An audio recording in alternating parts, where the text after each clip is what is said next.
And there was a little bit of controversy involving CM Punk and Drew McIntyre, and in particular, the bracelet that was at the center of their storyline, has been at the center of their storyline now for at least the last couple of months. So I want to read to you from this one story. The AJ Lee Larry bracelet became the center of the feud between Punk and McIntyre leading into SummerSlam and Bash in Berlin. McIntyre stole the bracelet before SummerSlam and held onto it until Bash in Berlin when Punk was able to get it back. On the September 2nd episode of Raw, McIntyre broke the bracelet and sent Punk to the hospital. On September 9th, WWE Shop began selling the bracelet for $9.99.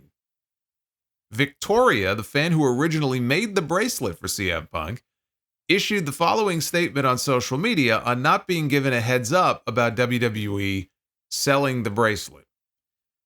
She said, "Hi, everyone. Thanks again for all the nice words and support. I won't be asking for compensation from WWE since they have every right to make bracelets. All I kind of was hoping for was maybe a mention in the description of the product, i.e. inspired by a fan. Throughout this whole thing, I never expected to be given anything from WWE. All I wanted was for people to put a name and a face to where the bracelet came from. I completely understand why some of you guys are upset at WWE, and it means a lot to me that people care so much.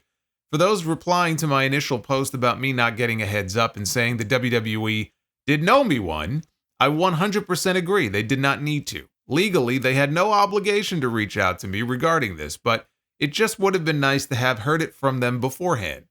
If they reached out to me about it, I would have mentioned putting CM Punk on the bracelets instead of AJ and Larry. I think more people would have been interested in that."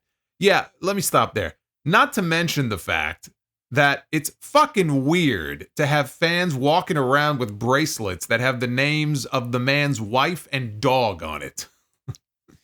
Like, if you're a CM Punk fan and you want to wear a bracelet that has CM Punk's name on it, cool, I get that. But don't you think it's a little fucking weird to be walking around with an item on your wrist that has the man's wife and dog on it? She says, "If they reached out to me about it, I would have mentioned putting Punk on the bracelets instead of AJ and Larry, since now it kind of diminishes the whole storyline purpose of the bracelet.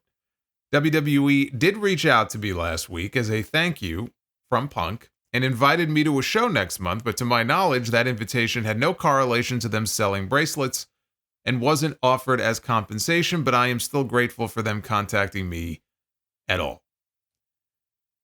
See, and this is why they don't accept unsolicited creative pitches from fans. If you ever wanted to know why, this is why.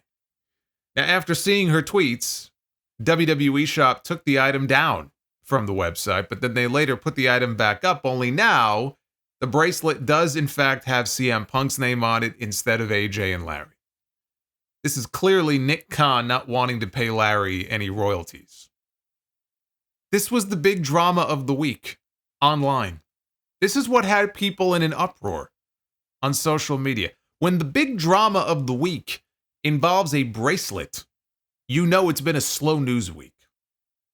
But at the end of the day, WWE saw her tweets and her suggestion to put Punk's name on the bracelet instead, and that's what they ended up doing. So all's well that ends well.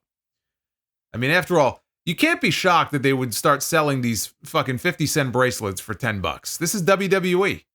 They would slap a barcode on their mother's ass if they thought they could make money off of it.